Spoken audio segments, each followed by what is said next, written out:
A man could travel 1,000 miles, knock on a stranger's door, hand over a folded note, and have a hot meal and a dry bed by nightfall, not because he was charming, because the infrastructure was in place. That infrastructure is gone now, and we've been blaming the men ever since. When historians talk about post-war male friendship in America, they are not talking about feelings. They are talking about architecture, physical spaces, weekly schedules, rotating obligations, and unspoken codes that pulled men together as reliably as gravity. The lodge on Tuesday, the barbershop on Saturday, the neighbor's garage on Sunday afternoon. These were not hobbies. They were load-bearing structures in a man's social life, and most of them were gone before 1980.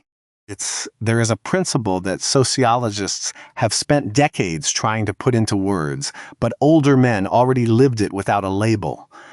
Women tend to build friendships face-to-face through conversation and emotional disclosure. Men build them shoulder to shoulder through shared tasks and parallel activity. You are not talking about the friendship while you work. You are creating it. When the physical tasks disappeared from daily life, the friendships built on top of them disappeared just as quietly. Before we get to the rituals that disappeared after 1970, we need to go back further, because the story of male friendship in America does not start with the garage or the lodge. It starts in the 1800s, and what you find there will surprise you. 19th century American men wrote to each other with a depth of affection that modern readers consistently misread. Historical archives at the Atlantic and commonplace document letters between men that use language of profound tenderness, grief at separation, and open declarations of love. There was no stigma attached to any of it. Your great-great-grandfather may have signed a letter to his closest friend with the words, "Yours with deepest affection." And that was not unusual. It was standard. Men in the 19th century wept openly when friends departed for distant cities. They shared beds while traveling, not out of necessity alone, but because closeness was expected. Historical sociologists are careful to note that this was not what modern readers assume. It was a culture in which emotional expression between men was completely unremarkable. It's because the friendship itself was considered one of life's highest goods. After the First World War, and especially after the Second, something shifted. The written friendship gave way to the physical one. Men stopped writing long letters and started showing up. The friendship moved from the page to the garage, the factory floor, the lodge hall, and the front porch. This was not a loss of emotional depth, it was a translation. The same bond that once traveled by post now traveled through a borrowed wrench, a Saturday morning cup of coffee, or 4 hours of silence under a car hood. The medium changed. The meaning did not.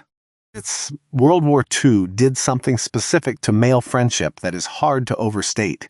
It took men from every corner of America, put them in foxholes and ship berths and motor pools together, and forged a model of loyalty built on one simple idea. You do not leave a man behind, not in battle and not in civilian life either. The men who came home in 1945 carried that code with them into the neighborhood. You showed up when a man needed help. You did not ask why. You did not wait to be thanked. That was the template for the next 25 years. The tipping point was the 1970s, and it came from 3 directions at once. Suburban sprawl pushed men into private homes on quarter-acre lots where the nearest neighbor was a car ride away, not a fence hop. Air conditioning made staying indoors comfortable for the first time in history, pulling men off front porches and into climate-controlled living rooms. And the interstate highway system, which had promised connection, instead enabled a kind of radical privacy.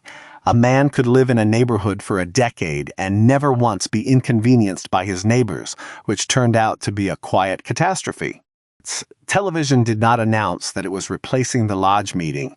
It just made the lodge meeting feel unnecessary. In the early 1950s, owning a television set was a reason for your neighbors to come over. By the mid-1960s, everyone had one, and suddenly there was no reason to go anywhere on a Tuesday night. The lodge hall, which had been a weekly ritual anchor for millions of American men, it's found itself competing with Ed Sullivan and Johnny Carson. It lost, not because men stopped valuing brotherhood, because the couch was right there and the lodge was a 10-minute drive. The first ritual on this list is one that most people under 50 have never experienced and would find genuinely startling: the unannounced drop-in. Before 1970, a man could walk up to a friend's front door on a weekday evening. It's knock twice and be welcomed inside without a single phone call, text message, or advance notice of any kind. No one scheduled it, no one confirmed it. You just showed up. And the man who answered the door understood immediately what it meant. It meant you were thought of. It meant you mattered enough for someone to walk over. Here is the part that gets lost in translation. The drop-in was not an intrusion. It was a compliment. It communicated something that a scheduled visit simply cannot, that you were worth interrupting an evening for. Calling ahead turned the visit into a transaction, something that required permission and planning. Just showing up said something different. It said, "I thought of you and I came." Men understood this distinction without discussing it. The code was real. We just stopped teaching it. By the mid-1970s, the same gesture that had once meant friendship began to feel like an imposition, and the drop-in quietly died. The second ritual was the front porch sit, and it sounds almost comically simple until you understand what it was actually doing. A man who sat on his front porch in the evening was not just getting air. He was making himself available. He was visible to the street, accessible to anyone walking by, and present in a way that required nothing from anyone. A neighbor could stop and talk for 5 minutes or 30. A friend could pull up a chair or just wave and keep walking. It was semi-public, low commitment, and it created daily contact between men who never would have scheduled a meeting. Air conditioning is one of the great unexamined social disruptors of the 20th century. By 1970, roughly half of American homes had central air conditioning, and the number climbed steeply through the decade. The result was invisible but profound. The front porch, which had functioned for generations as a daily social interface between a man and his neighborhood, became obsolete almost overnight. Why sit outside in the heat when you could be comfortable inside? The answer, which nobody calculated at the time, was that the porch was doing social work that no one had bothered to name. When the porch emptied, the neighborhood went quiet. The third ritual is one that every man over 60 probably remembers, even if he never thought of it as a ritual at all. The Saturday morning barbershop visit, whether you needed a haircut or not. In the 1950s and 60s, the neighborhood barbershop opened at 7 or 8 on Saturday morning, and by 9 o'clock there were men sitting in the waiting chairs who had no intention of getting their hair cut. They came to wait, to sit. To be in the room. The barber knew it. The other men knew it. Nobody said a word about it because it did not need to be said. What the barbershop provided was something sociologists now call a third place, a location that is neither home nor work, where a man can be present without obligation or agenda. You did not need to spend money to be there. You did not need an appointment or an invitation. You did not need to explain yourself. The barber's chair was occupied, the conversation was already happening, and all you had to do was walk in and sit down. Robert Putnam, in his landmark 2000 book, Bowling Alone, documented how the collapse of these informal third places tracked almost perfectly with the collapse of male social connection across America. The fourth ritual is one that still exists in fragments, but the full code around it has almost completely disappeared: the tool loan protocol.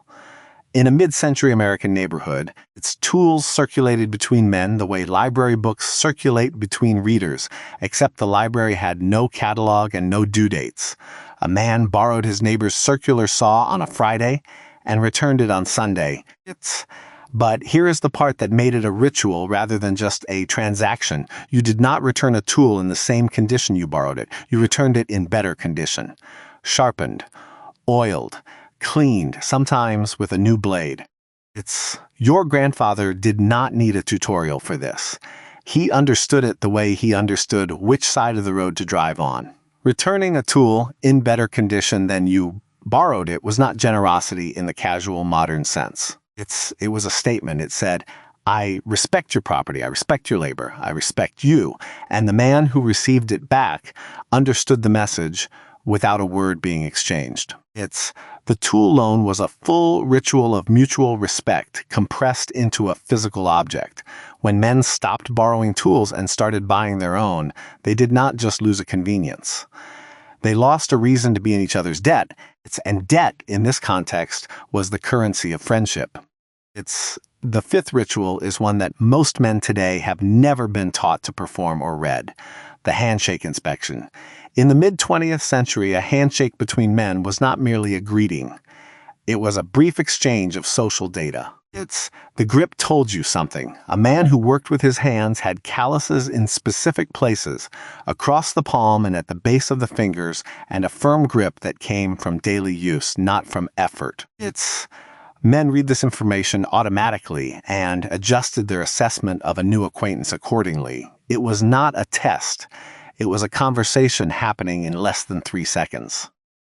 The sixth ritual is the one that most clearly illustrates how friendship functioned as an actual economy in post-war America. Calling in a favor, not a financial favor, a labor favor. In the 1960s, if a man needed a fence built, a driveway poured, or a roof patched, his first call was not to a contractor. It was to 2 or 3 friends. And those friends came not because they were paid, but because they were part of a rotating system of reciprocal labor that had been operating in American neighborhoods for generations. You helped me move last spring. I will help you pour concrete this fall. No invoice, no Venmo. It's just memory and obligation.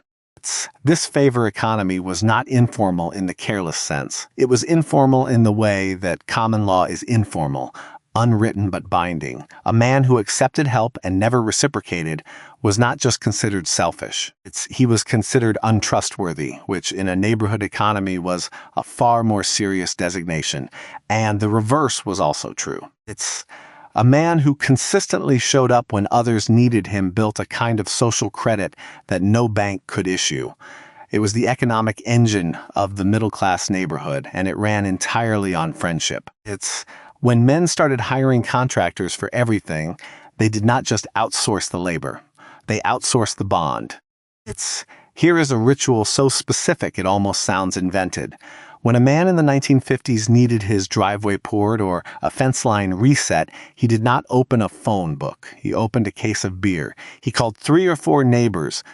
Set a Saturday and the work got done. No invoices, no liability waivers, no scheduling app, just men showing up because that was what men did. Friendship was literally the economic engine of the middle-class American neighborhood, and almost nobody named it that while it was happening. Ritual number 7 was the work bee, and it operated on a rotating logic that most modern men have never encountered. One weekend you showed up at Bill's house to reshingle his roof. 3 weeks later, Bill showed up at yours to help frame a new room. There was no formal accounting. No one kept a ledger. The expectation was simply that you showed up when called and that your name would appear on someone else's list when your own project came due. The community was the contract, and the work bee was how that contract renewed itself season after season. Ritual number 8 was the silent car ride, and it is the one that confuses modern observers the most. 2 men would drive 4 hours to a lake, spend the weekend fishing, and drive 4 hours back. Speaking fewer than 50 words the entire journey. By every modern measure of emotional connection, nothing happened, and yet both men would have told you without hesitation that those were some of the best days of their lives. The silence was not emptiness. It was the sound of 2 men who trusted each other completely and felt no pressure to prove it. Modern psychology often frames that kind of silence as emotional stunting, as evidence that men were incapable of intimacy. Historical sociologists push back hard on that reading. What those silent hours actually represented was a highly evolved, low-pressure bonding ritual that removed every social obligation from the equation. There was no performance required, no emotional labor expected. It's no conversational debt to repay. The relationship existed in the shared activity, in the parallel presence, in the simple fact of choosing to be in the same truck, going the same direction. That was enough. It worked precisely because it asked so little. Ritual number 9 was the garage open-door policy, and it was one of the most elegant social signals in the history of the American neighborhood. A man who rolled up his garage door on a Saturday morning was not just airing out the space. He was broadcasting a message to every man within eyeshot. I am here, I am working, and you are welcome to come stand in this doorway and talk or say nothing at all. The open door was an invitation that required no RSVP, no commitment, and no explanation for leaving. It was hospitality stripped to its absolute minimum, and it worked perfectly. What a man's open garage door communicated in 1958 was something that real estate listings and neighborhood association newsletters could never capture. It said, I am a man who does things, and my space is not a private sanctuary but a semi-public workshop. It said, you do not need a reason to stop by. It said, your company is assumed to be welcome until proven otherwise. That inversion of modern social logic, where the default is closed and privacy is the baseline, is precisely what made the garage a functioning third place for millions of American men for roughly 30 years before air conditioning and finished basements pulled everyone indoors for good. Ritual number 10 was the shared project, and it differed from the work bee in one important way. The work bee was practical. It produced a roof or a fence or a concrete pad. The shared project had no commercial purpose at all. Two men might spend 6 months building a wooden boat that neither of them particularly needed, or restoring a 1940 Ford pickup that would never leave the driveway. The point was not the object. The point was the recurring appointment, the shoulder-to-shoulder hours, the accumulated trust that forms only when two people work towards something together over a long stretch of time. The project was the excuse. The friendship was the product. Ritual number 11 was the lodge night, and to understand what was lost when it disappeared, you have to understand what it actually was. The fraternal lodge, whether it was the Elks, the Moose Lodge, the Odd Fellows, or the Freemasons, was not primarily a charity organization or a networking club. It was a weekly ritual anchor. It gave a man a reason to leave the house on a Tuesday night, sit in a room with other men, hold a role with a title, follow a ceremony, and feel that he belonged to something larger than his own household. It was structured male community, and it was remarkably effective at what it did. The Elks, the Moose Lodge, the Freemasons. These were not fringe organizations. At their post-war peak in the early 1950s, fraternal organizations in America claimed memberships in the millions. They were as ordinary a feature of the American male landscape as the hardware store or the barbershop. Then, as Robert Putnam documented in his landmark 2000 book Bowling Alone, membership in these groups collapsed by more than 50% by the late 1990s. The lodges did not close because men stopped needing community. They closed because the infrastructure that made attendance automatic, the walkable neighborhood, the shared schedule, the cultural expectation, had been quietly dismantled around them. Robert Putnam's Bowling Alone, published in 2000, was the first major work to put hard numbers on something that millions of American men had already felt in their bones for 2 decades. Putnam documented the collapse not just of fraternal organizations, but of every form of civic participation that had once structured American male social life. Bowling leagues, church attendance, neighborhood associations, union halls. What he was really documenting, though he framed it in the language of social capital, was the systematic destruction of the physical and institutional spaces where men had built friendships through routine proximity. The data confirmed what the empty lodge halls already showed. Ritual number 12 was the ceremonial role, and it is the one that sounds the most foreign to modern ears. Inside a fraternal lodge, men held titled offices: exalted ruler, worthy grand master, faithful navigator. These titles sound theatrical, even absurd from the outside, but they served a precise social function. They gave a man a defined role inside a community, a responsibility that required his presence, and a form of public recognition that the modern workplace almost never provides. A man who was nobody special at the factory could be the exalted ruler of his Elks Lodge on Tuesday nights. That mattered more than it sounds. Why did it matter that a factory worker could be the exalted ruler of his Elks Lodge? Because identity and dignity are not luxuries. They are structural requirements for a functioning human life. The lodge gave men a second identity. It's one that existed entirely outside their economic role.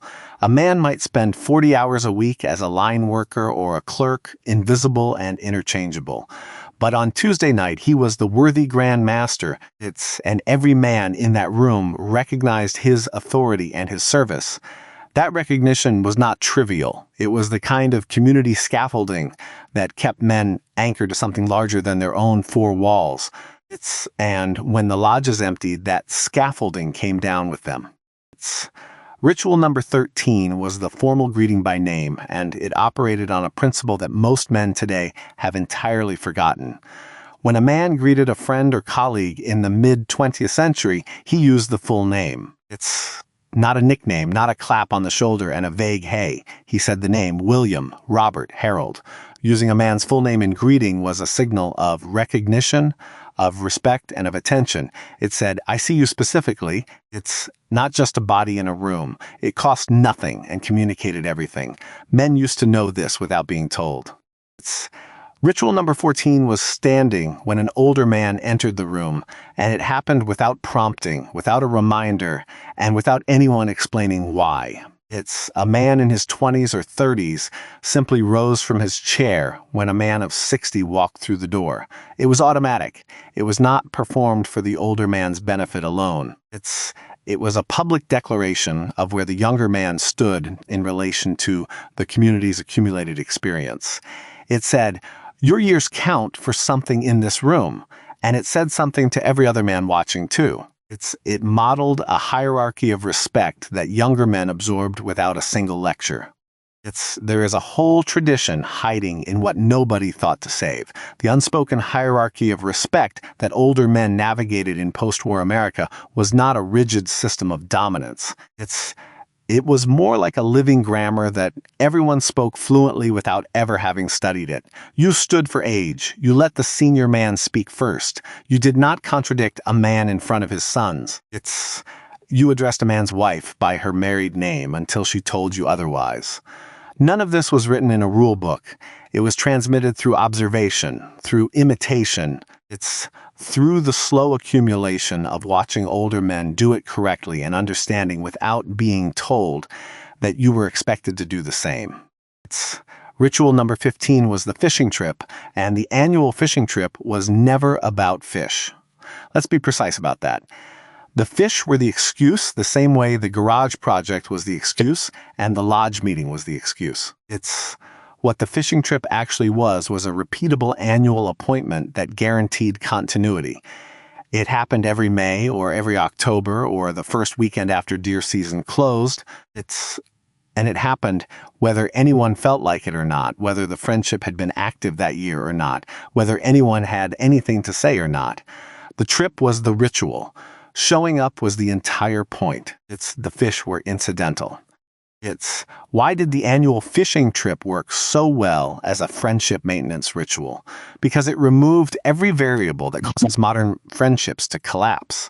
There was no need to coordinate schedules beyond one fixed date. There was no pressure to perform emotional availability. There was no expectation of meaningful conversation. The relationship was maintained not by the quality of the interaction, but by the sheer fact of the repeated appointment. A 2026 study in Psychology Today confirmed what those men already knew intuitively. The men who successfully maintain lifelong friendships do not do it through deep conversations. They do it through small, repeatable rituals that happen on a predictable schedule. Ritual number 16 was the 3-week check-in call, and it operated on a logic so simple it is almost embarrassing that it needs to be named. A man called his friend every 3 weeks. Not because anything had happened. It's not because there was news to share. Just because 3 weeks had passed, and that was the interval. The call lasted maybe 10 minutes. It covered weather, work, and whether the truck was running right. It asked nothing difficult and offered nothing profound. But it kept the line open. It maintained the signal. And over 30 years of 3-week calls, it built a friendship that no amount of scheduled deep dive conversations could have replicated.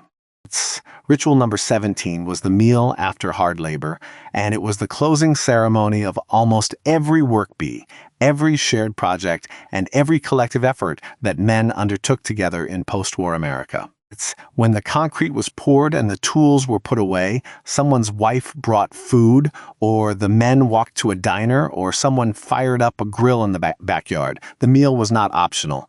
It was the seal on the day's work. It marked the transition from labor to fellowship, from obligation to gratitude.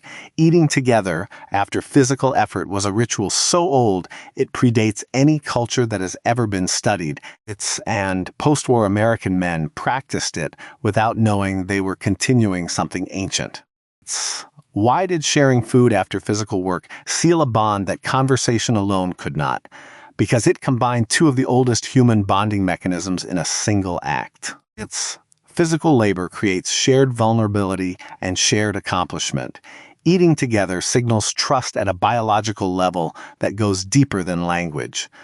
When men sat down to eat after building something together, they were not just refueling, they were completing a loop that the human nervous system recognizes as community. The work said, "I trust you enough to labor beside you." The meal said, "I trust you enough to be still beside you."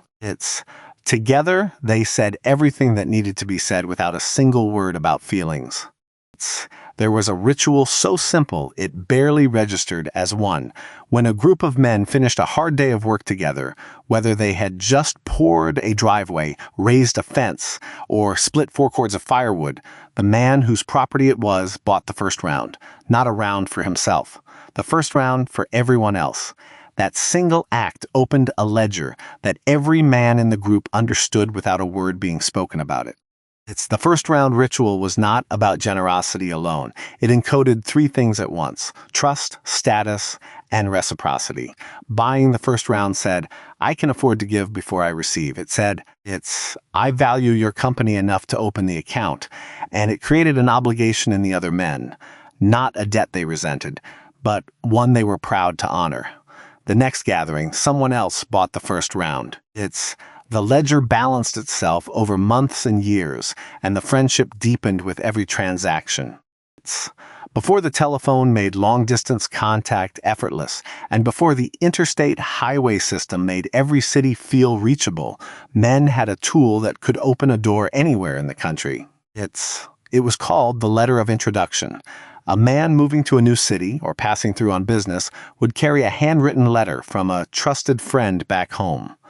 That letter said, in plain language, "This man is known to me, he is trustworthy, and I vouch for him." It was a passport made of friendship. The letter of introduction created a chain of obligation that could carry a man across the entire continent. You arrived in Denver, presented your letter to your friend's army buddy, and that man put you up for 2 nights, fed you, and then wrote you his own letter for the next leg of your journey. It was never written down as a system because everyone already knew it. The network was not an institution. It was a living web of personal vouching, and it worked because every man in it understood that his own reputation traveled with every letter he signed. There was one occasion where a man did not wait to be invited. He simply showed up. When a friend's father died, you did not send a card. You did not call to express your condolences and ask if there was anything you could do. You put on your good clothes, you drove to the house, and you walked through the door. No invitation was expected because none was needed. Attending a man's father's funeral was not optional in the old code. It was as automatic as showing up to help him move. The unspoken rule was this: you showed up for death the same way you showed up for work. No fanfare, no lengthy explanation of why you were there. You arrived, you shook the man's hand, you sat with him in whatever way he needed, and you left when your presence had done its work. This was not emotional labor in the modern therapeutic sense. It was something older and more structural. It was the acknowledgement that a man's losses belonged, in some small measure, to everyone who called him a friend. The code was real. Here is one that almost nobody talks about. When a man's son won something, made the team, earned a scholarship, or landed a good job, his father's friends did not congratulate the son first. They congratulated the father. They walked over, shook his hand, looked him in the eye, and said, "You raised a good one." That handshake was not about the son's achievement. It was about recognizing the man who had built the foundation the son was standing on. It honored the invisible labor of fatherhood. Why honor the father instead of the son? Because in the old code, a man's children were understood to be an extension of his character. If the son turned out well, it reflected the quality of the man who raised him. Congratulating the father was a way of saying, "I see the work you did that nobody saw. I see the mornings you got up early and the evenings you came home tired and still showed up." That handshake carried more meaning per square inch than most conversations, and it took about 4 seconds. The workshop apprenticeship was one of the most quietly powerful rituals in this entire list, and it was entirely informal. If a man had a skill, whether it was welding, cabinet making, engine work, or masonry, and his neighbor's teenage son showed an interest, the man taught him. No money changed hands. No formal arrangement was made. The boy showed up on Saturday mornings. The man put a tool in his hand, and the teaching began. It created a layered web of obligation that bound the neighborhood together in ways no institution could replicate. The informal skill transfer between men created something that economists now call social capital, though the men doing it never used that phrase. When a man taught a neighbor's son how to wire a light switch or rebuild a brake drum, he was not just passing on a skill. He was creating a relationship that would last decades. That boy grew up and helped the man's own son when the time came. The obligation circulated through the neighborhood like a slow current. It's invisible until you needed it, and then it was exactly where you left it.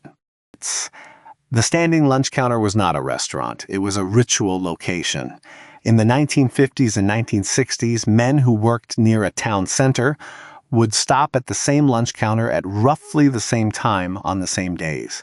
They stood or sat on stools. They ordered the same thing they always ordered. They talked for 15 minutes about nothing consequential and then went back to work. No planning was required. The ritual sustained itself through repetition and proximity alone, and it built the kind of durable daily connection that scheduled social events never quite replicate. What made the lunch counter ritual work was that it required absolutely nothing from the men who participated in it. No one had to call ahead. No one had to check a calendar. You simply went where you always went at the time you always went, and the people you knew were usually there. The ritual was self-sustaining because it was embedded in the structure of the day. Modern friendship research keeps rediscovering this truth. Proximity plus routine equals connection. The men who ate at that counter did not need a study to tell them. They just showed up. By the time we reach Ritual 24, we are back in the world of paper and ink, and this one tends to surprise people the most. Men in the early 20th century wrote letters to their close friends that were warm, personal, and openly affectionate. Not occasionally, routinely. A man might close a letter to his best friend with "yours with deepest affection," or "I remain, as always, your devoted friend." These were not unusual phrases. They were the standard register of male correspondence for generations, and they meant exactly what they said. What happened to the affectionate letter? The short answer is the 1920s happened, and then the 1950s finished the job. As American culture grew more anxious about the boundaries of masculinity, the language men used with each other contracted sharply.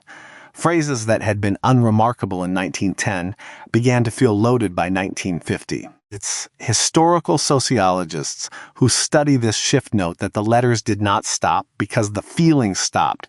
They stopped because the language became too risky to use without explanation. It's what had been ordinary became in one generation unthinkable. It's Ritual 25 is the last one on this list, and in some ways the most public. When a man introduced his friend to a stranger, he did not say, "This is Dave." He said, "This is Dave Kowalski, best finished carpenter in the county." It's helped me frame my entire back addition 2 summers ago. You want something built right, you call Dave. That introduction was not small talk. It was a public endorsement.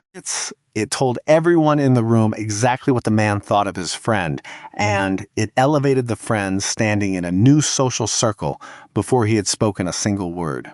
It's how a man introduced his friend told everyone in the room exactly what he thought of him. It was a form of testimony. You were not just providing a name. You were providing a character reference in real time, in public. It's with your own reputation attached to every word. If you vouched for a man and he later proved unworthy of it, that reflected on you. This kept the ritual honest. Men did not introduce their friends carelessly because the introduction carried weight. It was a small ceremony performed dozens of times a year that quietly reinforced the entire web of male social trust. It's now step back and look at all 25 rituals together: the unannounced drop-in, the front porch sit, the barbershop linger, the tool loan, the work bee, the silent car ride, the lodge night, the fishing trip, the first round. It's the letter of introduction, the funeral attendance.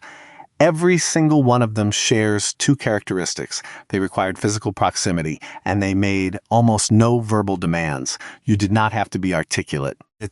You did not have to be emotionally available. You just had to show up and do the thing. Proximity plus routine equals connection. That is the formula. It sounds almost insultingly simple, but it is the most rigorously supported finding in the modern study of male friendship.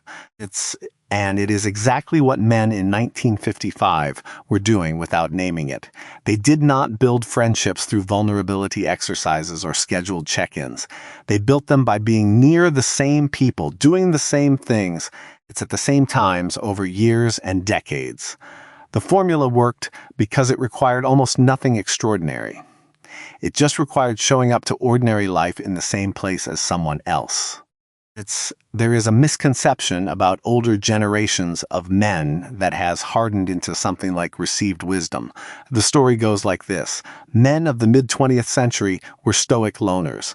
They did not need community. They did not need connection. They kept to themselves, worked hard, and asked nothing of anyone. It is a compelling story. It is also almost entirely wrong. The men who lived through the post-war decades were not loners. They were embedded in community rituals so dense and so constant that loneliness as we experience it today was structurally difficult to sustain. The reality was this. Post-war American men were deeply embedded in community in lodge nights and work bees and barbershop Saturdays and front porch evenings. They just did not call any of it bonding or networking or emotional support. They called it helping out. They called it stopping by.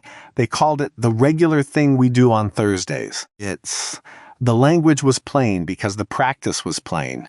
Men used to know this without being told. The code did not require a name because it did not require explanation.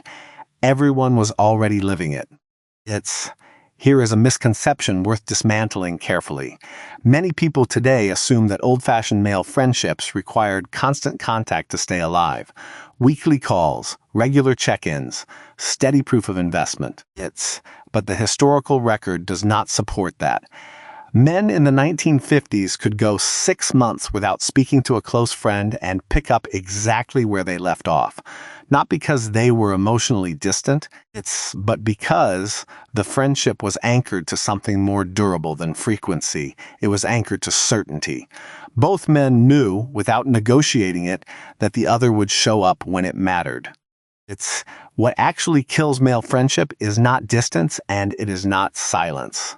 Research and the historical record agree on this. What kills it is the disappearance of small, unplanned moments of contact. It's the neighbor you saw every morning because you both got your mail at the same time.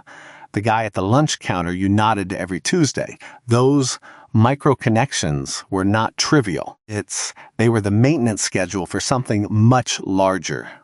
When the routines that created those moments were dismantled, the friendships had nothing left to run on.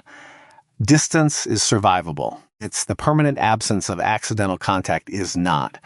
The 1970s did not just change American culture. They physically rearranged the landscape in ways that made male ritual nearly impossible to sustain. Suburban sprawl meant that the men who once lived 4 houses apart now lived 4 miles apart. The corner store became a strip mall you drove to. The neighborhood became a series of private lots separated by fences and driveways. The architecture of daily male contact, the proximity that made drop-ins natural and garage conversations inevitable, was literally bulldozed and replaced with cul-de-sacs designed for privacy, not community. The geography changed first. The friendships followed. There is a genuine paradox buried inside the car culture that defined post-war America. The automobile gave men more mobility than any generation before them had ever known. A man in 1965 could drive 300 miles in a single day to visit a friend. But what the car gave in range, it took away in texture. The walkable neighborhood, where you bumped into men you knew simply by existing in the same square mile, dissolved into a commuter culture where you drove past everyone without stopping. Mobility increased. Accidental contact collapsed. Men could reach anyone, but they stopped running into anyone. Those are not the same thing. Before the manufacturing decline, the factory floor was one of the most powerful male bonding environments in American history, and almost nobody talks about it that way. Men worked side by side for 8 to 10 hours a day. 5 days a week for years. They did not need to schedule time together. Proximity was built into the paycheck. They learned each other's rhythms, covered for each other during hard stretches, and developed the kind of low-maintenance loyalty that only comes from sustained parallel effort. The factory floor was, in the truest sense, a shoulder-to-shoulder institution. It did not feel like bonding because it did not need to. It just was. When manufacturing jobs began moving or disappearing after 1970, something happened that economists measured in unemployment figures, but sociologists were slower to document. The daily shoulder-to-shoulder ritual vanished for millions of men simultaneously. A man who had worked the same line for 20 years suddenly had no built-in reason to stand next to another man for 8 hours. Service jobs replaced factory jobs, but they did not replace the bonding architecture. A man stocking shelves alone or driving a route alone is not experiencing the same connective tissue as a man who spent a decade working 3 feet from the same guy every single day. The economics changed. The friendships went with them. The loneliness data coming out in 2026 is not subtle. Middle-aged men are the hardest-hit demographic in the current friendship crisis, and that is not an accident of personality or preference. It is the cumulative result of every ritual on this list disappearing within a single generation. An IB Times UK report from July 2026 described what is happening as a quiet disappearance of adult friendship.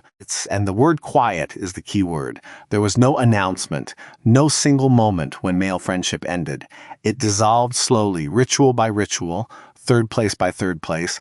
Until a generation of men looked up from their lives and realized they had not had a real friend in years. A 2026 piece in the blog Herald captured something that deserves to be said plainly. Older men today struggle to make friends because they were raised inside a culture that told them friendship happens to you while you are busy. It was never something you asked for. It was never something you scheduled.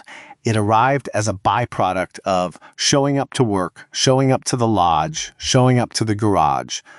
That belief was not wrong for the world those men grew up in.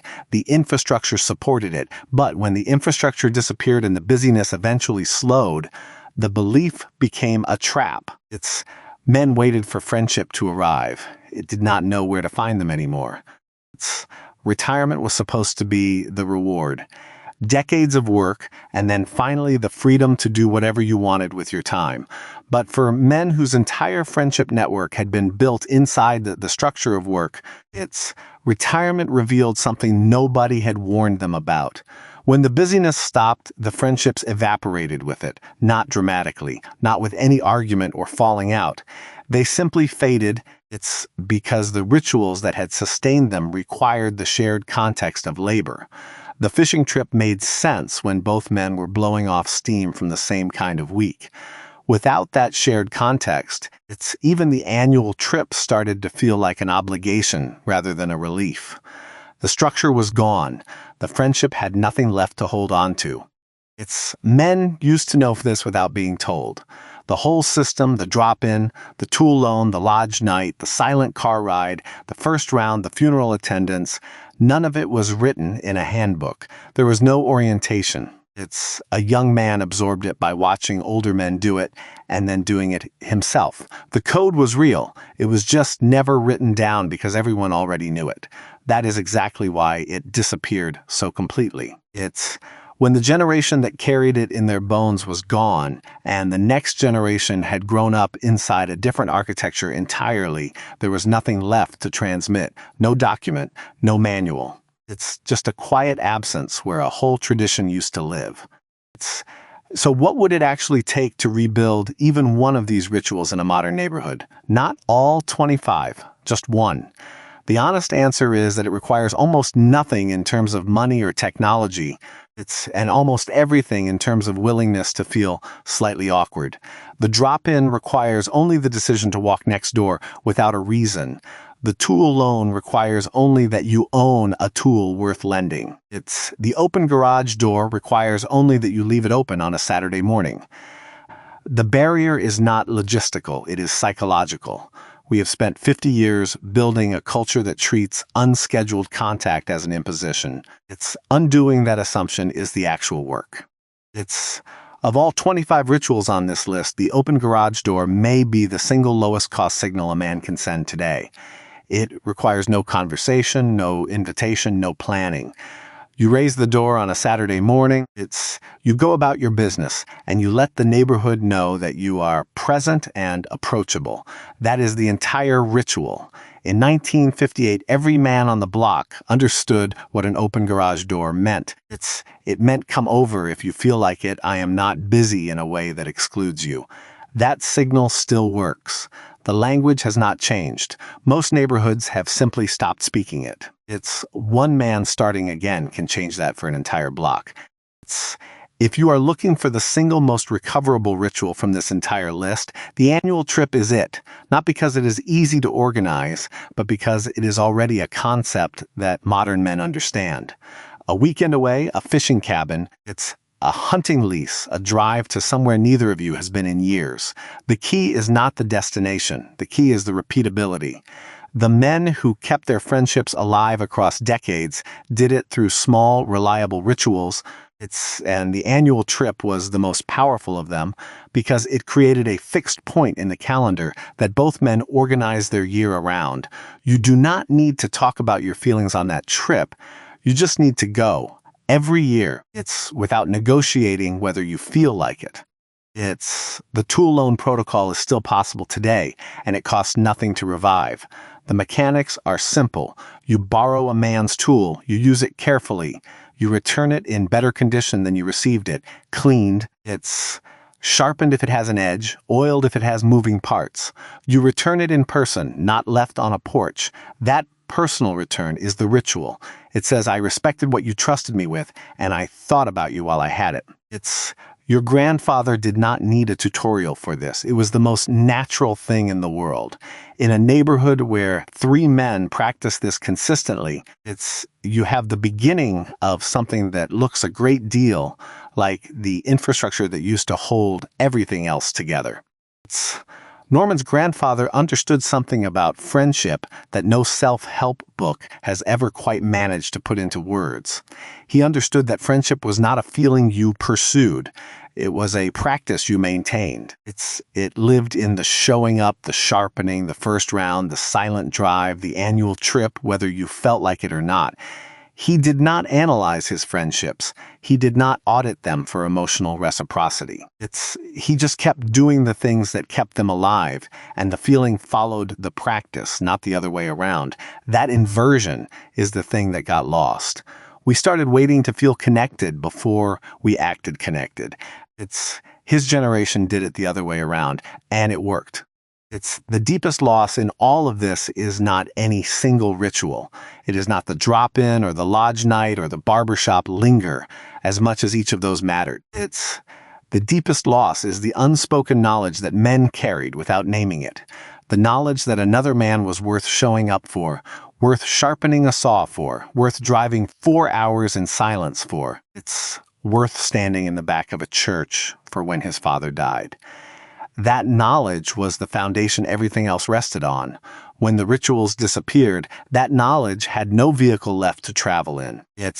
And a generation of men grew up never receiving it, never learning in their bones that they were worth that kind of loyalty, or that they owed it to anyone else.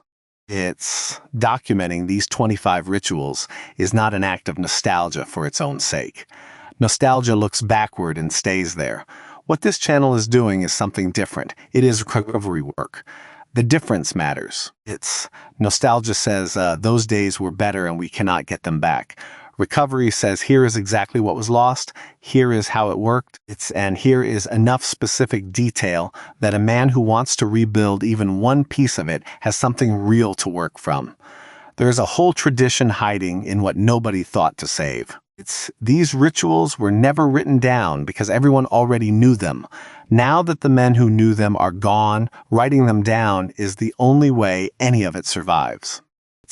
Here is what the research and the history both point toward, and it is genuinely encouraging. The infrastructure of male friendship does not require a city council vote or a corporate wellness program or a cultural revolution. It can be rebuilt one small, repeatable act at a time.